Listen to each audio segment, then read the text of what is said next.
SNA associates Pakistan की बेहतरीन law firm है जो पाकिस्तान के मारूफ कानूनदान Shahbaz Murtaza Ansari advocate high court व फेडरल शरीयत कोर्ट की रहनुमाई में सारे पाकिस्तान में फैमिली केसेस, प्रॉपर्टी केसेस और चेक केसेस में बेहतरीन सर्विसेज फराहम करती है। SNA law associates court marriage, online court marriage के अलावा तलाक, नादरा तलाक सर्टिफिकेट, मैरिज सर्टिफिकेट के बाबत भी बेहतरीन सर्विसेज फराहम करती है। SNA लॉ एसोसिएट्स के मेन ऑफिस मुल्तान में miss Rizwana Ayub advocate high court, Chaudhry Asif Karim Sindhu advocate high court, miss Mahvish Rabia advocate high court और miss Afsha advocate high court शामिल हैं। इसके अलावा पाकिस्तान के दूसरे शहरों में भी काबिल वकील SNA लॉ एसोसिएट्स के पैनल में शामिल हैं। मजीद दुनिया भर के पाकिस्तानी अपने कानूनी मसाइल के बाबत शाम 7 से 9 के दरमियान Shahbaz Murtaza Ansari advocate high court के व्हाट्सएप नंबर 0333618191 पर मशवरा कर सकते हैं। आपका एतमाद ही हमारा फख्र है।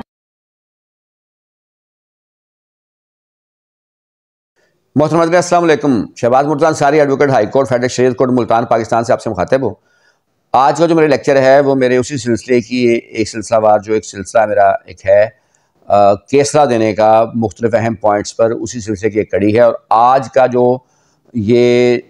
जो टॉपिक है ये इसका नंबर 7 है जो मैं जारी करने जा रहा हूँ। इसमें मैं आज ख़ातून के हक़ में जो गार्डियन केसेस हैं, बच्चे कस्टडी का मामला होता है, उसके बारे में मैं आप लोगों को जो है 11 अहम केसला जो है वो अहम तरीन केसला बताऊँगा मुख्तलिफ पॉइंट्स पर।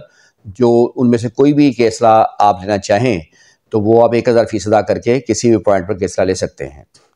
अगर आप लोगों ने अब तक मेरे YouTube channel Shahbaz Murtaza Ansari advocate को सब्सक्राइब नहीं किया तो काइंडली सब्सक्राइब करें, लाइक करें, दोस्तों में शेयर करें ताकि उनको मेरी वीडियोज़ मिलती रहें। लेक्चर पर आने से पहले मैं वजाहत कर दूं कि एक तो आइन के आर्टिकल 201 के तहत तमाम मातहत अदालतें हाई कोर्ट के फैसला जल्द की पाबंद है और आइन के आर्टिकल 189 के तहत तमाम मातहत अदालतें सुप्रीम कोर्ट के फैसला जल्द की पाबंद है। सो हमारे ये जो केसला होते हैं इनकी आइनी कानूनी हैसियत होती है। अगर हमारे मातहत अदलिया में किसी केस में यही कोई ऐसा पॉइंट हो जिसका फैसला इससे पहले आला अदालतें कर चुकी हों तो फिर जज साहब के लिए आसानी होती है आपके हक़ में फैसला करने के लिए। आप वो केसला देते हैं उस पॉइंट पर, कानूनी पॉइंट पर, तो वो आप उनसे अपने फेवर में फ़ैसला ले सकते होते हैं। लेकिन ये बाइंडिंग नहीं होती हैं बिल्कुल, क्योंकि हर केस के अपने फैक्ट्स होते हैं, हर केस के अपने हालात होते हैं। लॉ पॉइंट की हद तक जो है ये फैसला जात कोर्ट पर बाइंडिंग होते हैं। इसके अलावा SNA लॉ एसोसिएट की सर्विस जो है वो पाकिस्तान के 4 शहरों में मौजूद हैं। आप पंजाब, खैबर पख्तूनख्वा और सिंध के किसी भी शहर से हों, आप हमारी सर्विस लेना चाहें तो ले सकते हैं। तमाम केसेस का ड्राफ्ट मैं खुद तैयार करता हूँ, क्रॉस के सवाल लिखकर भेजता हूँ, बहस या मैं रिटर्न भेजता हूँ या मैं बहस करने के लिए खुद उस शहर में आता हूँ। मज़ीद तमाम क्लाइंट्स के एग्रीमेंट मेरे साथ ही होता है। जो मेरे लोकल लायर होते हैं ना वो भी family case expert senior lawyer होते हैं, लेकिन इसके बावजूद जो मेन चीज़ें केस की होती हैं वो मेरे हाथ में होती हैं। मैं एग्रीमेंट मेरे साथ होगा, आपका फ़ीस लोकल लायर ने कोई आपसे नहीं लेनी। तो एक हमारा तरीक़ाकार जिसके तहत हम चलते हैं और हर डेट पे क्लाइंट को आगाह रखते हैं केस की प्रोसीडिंग से।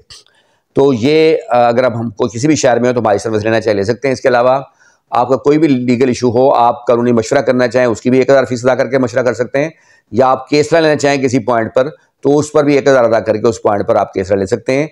उस किसी एक पॉइंट पर केसला की 1000 फीस है, उस पर हम आपको एक से ज़्यादा केसला भी दे सकते हैं, लेकिन पॉइंट एक होगा। जैसे कि मैं इसमें 10 या 11 पॉइंट बताऊँगा आज आपको। जी, सबसे पहले जो पॉइंट है वो खातून की फेवर में, चूँकि मैं आज केसला बताऊँगा तो इस पॉइंट पर आप केसला ले सकते। नंबर 1 जो पॉइंट है कि कायनात में माँ की गोद से बेहतर नाबालिग के लिए कोई जगह नहीं है। सो माँ का सबसे पहला हक, जो नाबालिग की जान तक ज़ात का तल्लुक़ है, तो सबसे पहला हक नाबालिग की ज़ात पर माँ का है, तो इस पर आप केसला ले सकते हैं। दूसरा, अक्सर ये ऐसा होता है कि दूसरा जो पॉइंट है कि वालिद बच्चे बाज़ दफ़ा छीन कर फौरी तौर पर दरख्वास्त गार्डियन दायर कर देता है। जब माँ दरख्वास्त 491 की दायर करती है बच्चों की बरामदगी के लिए या हाई कोर्ट पिटिशन दायर करती है तो वो मौक़िफ़ ले लेता है कि जी मामला गार्डियन कोर्ट में पेंडिंग है और ये खुद छोड़ कर गई थी। इस पर केसला ले सकते हैं कि मामला गार्डियन कोर्ट में बेशक पेंडिंग हो, लेकिन 491 के तहत सेशन कोर्ट और हाई कोर्ट के जो अख्तियार हैं उसके तहत सेशन कोर्ट या हाई कोर्ट दोनों बच्चों को बाप से लेकर माँ को दे सकती हैं। दोनों कोर्ट्स, वो कोई गार्डियन कोर्ट में मैटर पेंडिंग होने से वो 491 के अख्तियारात ख़त्म नहीं हो जाते या वो नहीं रुकते, तो उसके बावजूद अदालतों का अख्तियार रहेगा कि फौरी रिलीफ के तहत वो बच्चे जो हैं उनकी कस्टडी चेंज कर सकते हैं 491 ज़ाब्ता फौजदारी की पिटिशन के तहत। तीसरा जो पॉइंट है, एक केस में ये हुआ कि माँ और बाप दोनों ने दूसरी शादी कर ली थी, तो फिर बच्चे अदालत ने नानी को दिए, जो बच्चों की नानी थी उसके हवाले किए। चौथा जो केसला है, जो पॉइंट है वो ये है कि नाबालिग बैरून मुल्क था, माँ के साथ वहाँ तालीम हासिल कर रहा था। नाबालिग पाकिस्तान आया तो बाप ने दरख्वास्त गार्डियन कोर्ट में दायर करके नाबालिग का नाम इनिशियल में डलवा दिया और उसके पासपोर्ट भी जो ब्लॉक करवा दिया।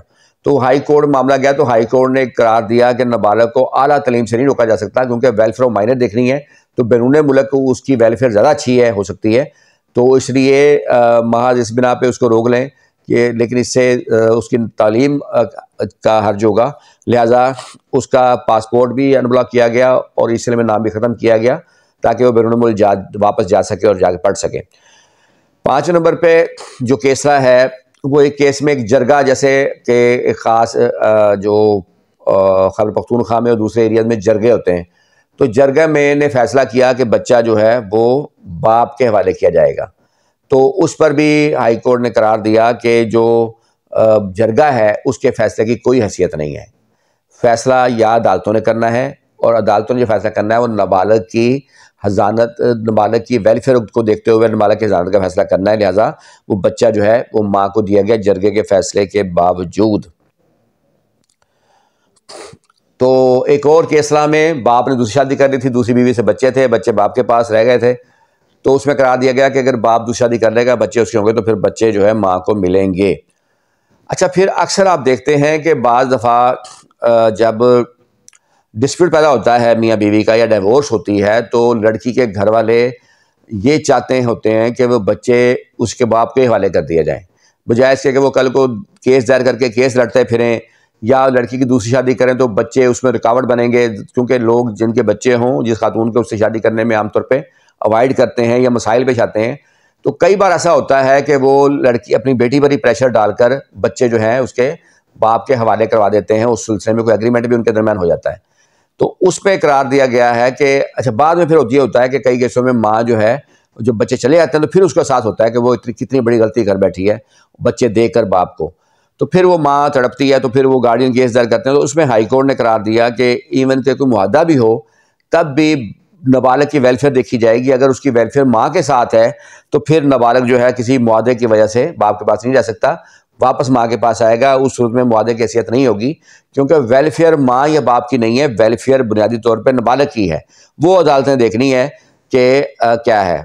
एक और जो 8वें नंबर पर केसला वो आप ले सकते हैं, बड़ा अहम केसला है, वो ये है कि अक्सर ये होता है कि जब खातून खर्चा ना नफके का दावा दायर करती है तो बाप जो है वो बच्चों की हज़ानत की दरख्वास्त दायर कर देता है उसके काउंटर के तौर पे। तो एक केसला में करार दिया गया कि ये बाप की बदनीति ज़ाहिर करता है ये चीज़, क्योंकि अगर उसे बच्चे वाकई चाहिए हो तो वो पहले गार्डियन कोर्ट में बच्चे लेने का केस करे। माँ जब खर्चे का केस करती है तो फिर नजर आता है कि उसने खर्चे ना नफका से बचने के लिए, माँ को प्रेशराइज करने के लिए ये दरख्वास्त गार्डियन दायर की है, जो कि बाद में दायर की है, तो इससे उसकी बदनीति नजर आती है। अच्छा, फिर एक और जो 9वें नंबर पे केसला है वो इस पॉइंट पर है कि अगर नाबालगान बड़ी एज के होंगे, मतलब 8-9 साल 10 साल तक के होंगे, क्योंकि गार्डियन केस में नाबालग की उम्र 21 साल है, आमतौर पर 18 साल होती है, लेकिन गार्डियन कोर्ट में मैटर पेंडिंग होगा तो गार्डियन मुकर्रर होगा तो फिर उसमें 21 साल होगी। तो अगर नाबालग ठीक उम्र का बच्चा है तो फिर उसके बयान की भी हैसियत होगी, उसके बयान भी लिया जाएगा उसकी गार्डियनशिप का फैसला करते वक्त, क्योंकि वेलफेयर ऑफ माइनर ही अदालत ने देखनी है।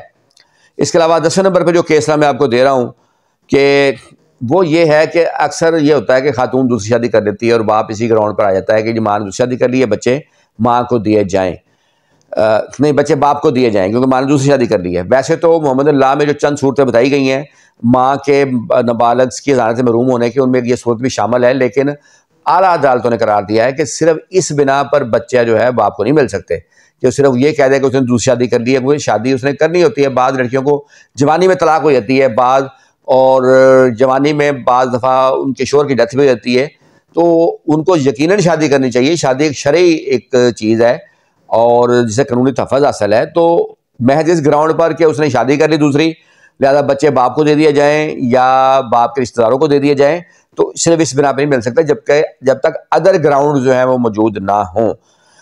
फिर एक और 11 नंबर केस जो आप ले सकते हैं वो इस पॉइंट पर है कि अगर असल वालदैन के होते हुए नाबालिग की गार्डियनशिप किसी थर्ड पर्सन को नहीं दी जा सकती। उम्मीद है मेरा आज का लेक्चर भी आप लोगों को पसंद आया होगा। किसी भी कानूनी मसले की सूरत में आप जो मेरे व्हाट्सएप नंबर 0333618191 पर जाकर मशवरा कर सकते हैं, और मशवरे के लिए आपको 1000 फीस मेरे जो जायज़ कैश नंबर है 0306 775 9605 पर अदा करना होगी। किसी भी पॉइंट पर केसला भी ले सकते हैं। अच्छा, मैं एक बात बता दूं कि ये तो अहम जो केसला होता है ना, वो मैं बता देता हूँ एक ख़ास टॉपिक पे। आपको अब खातून की गार्डियनशिप से मुतल्लिक कोई और भी किसी पॉइंट पर केसला चाहिए तो आप हमसे वो भी मांग सकते हैं। अगर हमारे लाइब्रेरी में वो हुआ, अगर हमारे पास वो हुआ तो हम यकीनन आपको वो प्रोवाइड करेंगे। ठीक है, तो उम्मीद है आज का लेक्चर पसंद आया होगा। तो आप लोग मेरी वीडियो पसंद करते हैं, इसका बहुत शुक्रिया।